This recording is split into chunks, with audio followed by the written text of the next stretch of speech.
When your ideal client is searching Google for a photographer, how can you be one of the top results? In this episode, I'm showing you exactly how to show up on Google as a photographer. Honestly, one of the best ways that I was found by new audiences as a newer photographer was through the SEO strategy that I'm going to share with you here today. And I have no doubts that that's what eventually led me to going full-time with photography by getting found on Google. Because photographing family and friends is nice, but of course, in order to go full-time, you have to have people that are searching for a photographer actually be able to find you. By the end of this video, you're going to understand the important elements of SEO for photographers, how to optimize your website and images for Google, and how to use keywords effectively to rank higher in search results. I'm going to share 6 things that you need to do to rank on Google as a photographer. Okay, the first thing that you need to do to show up on Google as a photographer is to have an organized and clean website structure. What does that mean? Well, one of the metrics that Google is looking for when it's going to determine if it will rank your website highly in their search results is if people stay on your website when they click onto it. So the longer that they stay on your website, the more Google likes you and your website, and it's going to favor you well in search results. Make sure that your website is well structured and gives clear next steps to the viewer and flows well to keep people on your website longer. Now, you may have heard terms like bounce rate, and this is the number of people who land on your website but click off immediately. And the lower your bounce rate, the better. Google will favor you and like you more if you have a lower bounce rate, because it means that people are staying on your website longer. So once you have a website that keeps people engaged and on your website, the second way to show up on Google as a photographer is to have a mobile-friendly website and design. I know as photographers, when we're working on our websites, oftentimes, of course, we're using our desktop, which means that we're creating a website for desktop. And a lot of times it can look really clunky on mobile. And I've totally made this mistake where I had a beautiful website, and once I clicked over onto it on my phone, it was terrible and really, really hard to navigate. And a lot of people are going to be finding your website on their phone. So really, this should be a huge priority for you. And the question is, how do you know if your website is a mobile-friendly design? Well, of course, the simplest way to find out is to look at your own website on your phone. But ask yourself, is the font easy to read? Is it overall easy to navigate? Can I find the pages I want to find? Can I see the photos well? Overall, just use your website on your phone like a potential client would and ask yourself, is this a good user experience? The third way to show up on Google as a photographer is by having a fast page load speed. We know these days that we all have the attention span of a gnat, right? And it's getting worse. I mean, if you're anything like me, you're probably watching this on 2x right now. Your website has to load fast, or people are going to click away and find another photographer with a fast loading website, right? They don't want to sit and wait for your website to load. Slow loading websites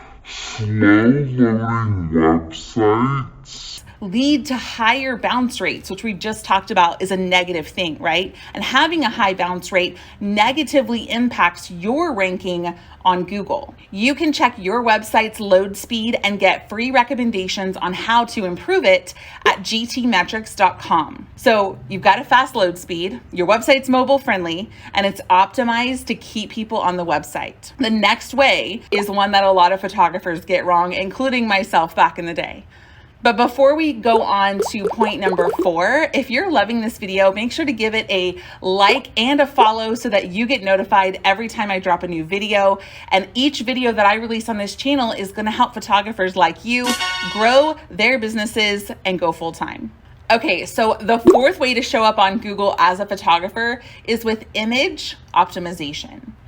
Optimizing your images is like giving them superpowers so they can be found on Google. First of all, give your images descriptive file names. Instead of using generic names like IMG_1234, give them something more specific that describes what's in the image, like birth photo or newborn photography or mom and baby photo. These names act as little clues that tell Google what your image and your website is all about. You can also use alt tags to describe the content of the image using relevant keywords. Please do not post an image on your website without an alt tag. It's such a missed opportunity where you can be describing the image to Google and telling them what it's all about. For example, if you have a birth photo, you can use the alt tag and say Oklahoma City birth photo, Mercy Hospital. You're telling Google what the image is all about, but you're also telling Google what your website is all about, because Google can't read photos.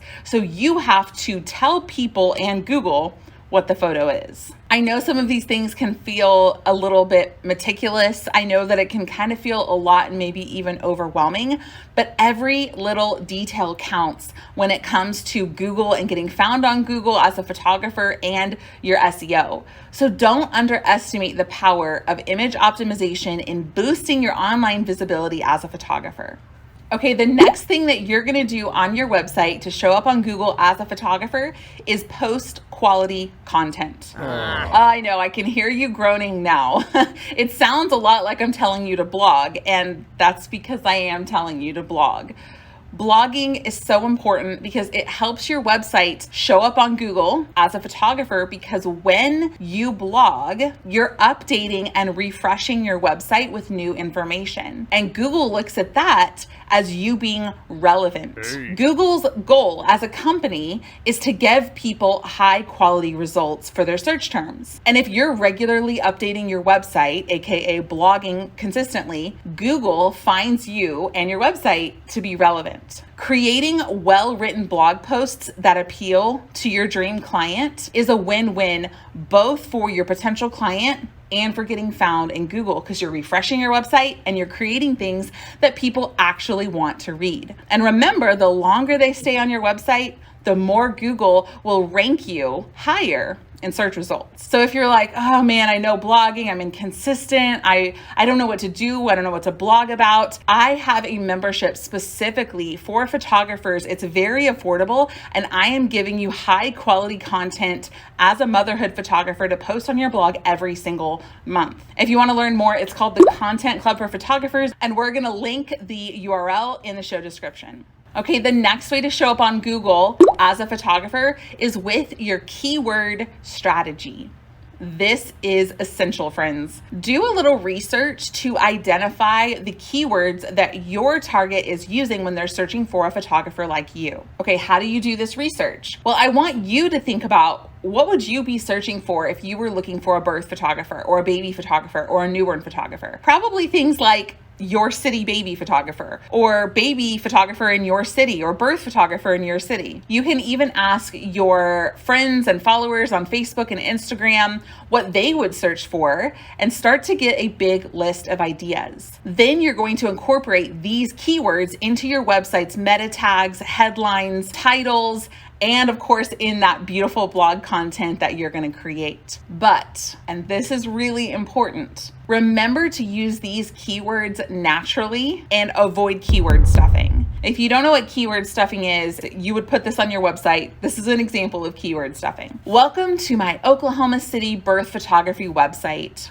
As an Oklahoma City birth photographer, I can't wait to be your Oklahoma City birth photographer. Okay, I'm being a little dramatic and overemphasizing the point, but a lot of people do this. They stuff the keyword in unnatural ways that doesn't make sense. So use the keywords that you're choosing naturally, like you would in conversation, but be strategic with it. Pro tip, use them in your alt tags as well, because when you use keyword strategy properly, it really increases your chances of appearing in relevant search results. We covered a lot of information here today, so if you need help kind of compiling everything, I put together a free resource listing out everything we talked about in a step-by-step guide. If you want to download it, head over to taviaredburn.com/SEO and I'll give it to you for free. Friends, I am thrilled to be back on YouTube. So if you want more videos like this every week, make sure and hit subscribe. And I'd love to hear how this video helped you or what you learned, what your next steps are with SEO, and any questions that you might have, drop them in the comments. And I'll see you next week.